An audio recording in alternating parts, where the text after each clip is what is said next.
যিহেতু অসম বিধানসভাৰ অধিৱেশন চলি আছে, এই অসম বিধানসভাৰ অধিৱেশনৰ সময়ত মই গুৱাহাটীত আহিছোঁ অধিৱেশনৰ কাৰণে।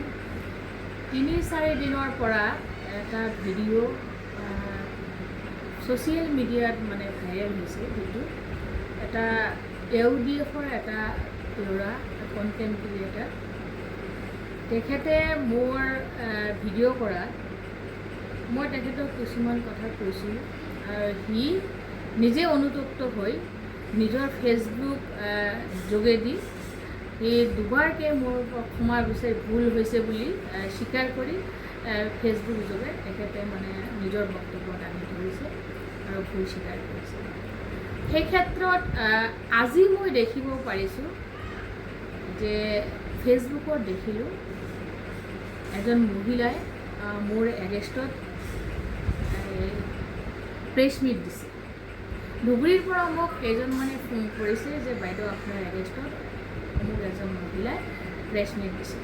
তো সেই সম্পৰ্কত মই ক'ব বিচাৰিছোঁ, যিটো ফেচবুকত মই দেখিব পাৰিলোঁ, ছ'চিয়েল মিডিয়াত যিটো দেখিলোঁ, একদম মনে সজা আৰু ভিত্তিহীন কথা।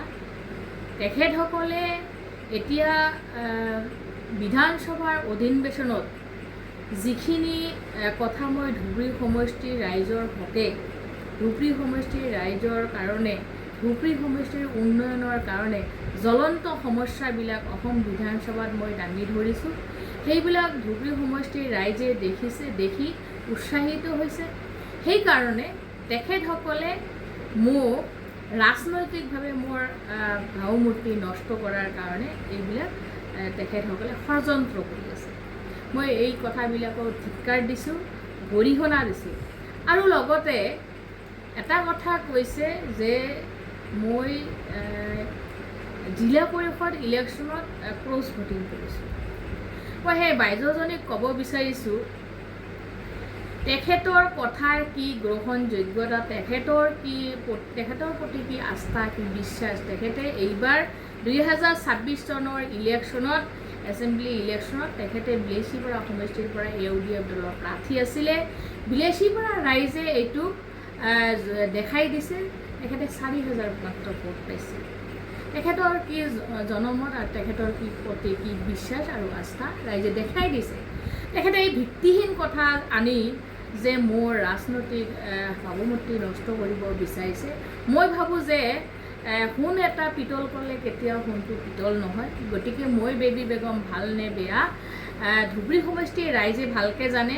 মই এবাৰ নহয়, দুবাৰ নহয়, 4বাৰকৈ পঞ্চায়ত ইলেকশ্যন খেলিছিলোঁ আৰু এইবাৰ মই এছেম্বলি ইলেকশ্যনত অসমত মানে ভাৰতবৰ্ষ স্বাধীন হোৱাৰ পিছত ধুবুৰী সমষ্টিত ৰাইজে ইমান ভোটত মোক জিকাই দিছে, কাৰণ মই ভালনে বেয়া সেইটো এছেম্বলি ইলেকশ্যনতে প্ৰমাণ কৰি দিছে।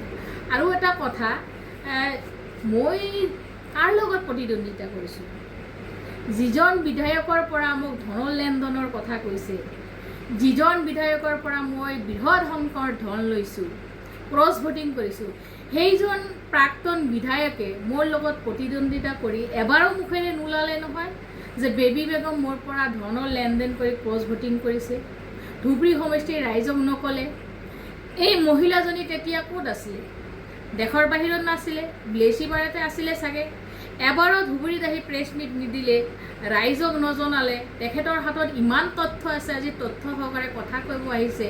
তো এই তথ্যবিলাক ইলেকশ্যনৰ আগত দিলে বা ইলেকশ্যনৰ সময়ত যদি প্ৰেছ মিট দিলে হয়, তেনেহ'লে হয়তো ৰাইজে তেখেতসকলক ভোট দিলে হয়।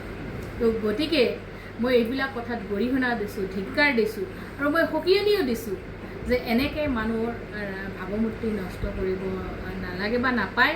গতিকে মই ক'ব বিচাৰিছোঁ। আৰু এটা কথা মই দেখিছোঁ যে ৰকিবুল হুছেইন আমাৰ সন্মানীয় MP মহোদয়ক মই বেয়া বেয়া গালি পাৰিছোঁ বুলি কৈছে।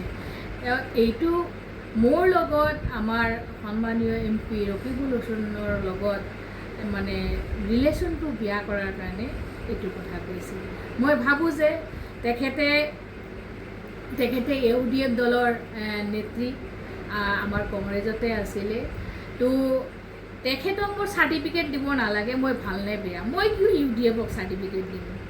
ধুবুৰী সমষ্টিৰ ৰাইজে মোক চাৰ্টিফিকেট দিছে মই ভাল নে বেয়া সেইকাৰণে তেখেতক মই যিবিলাক কথা আজি তেখেতে উত্থাপন কৰিছে প্ৰেছ মিটত আনিছে সেই কথাবিলাকৰ ওপৰত মই আইনী ব্যৱস্থা ল'ম তেখেতক মই আদালতত মই এইবিলাক মই প্ৰমাণ কৰাম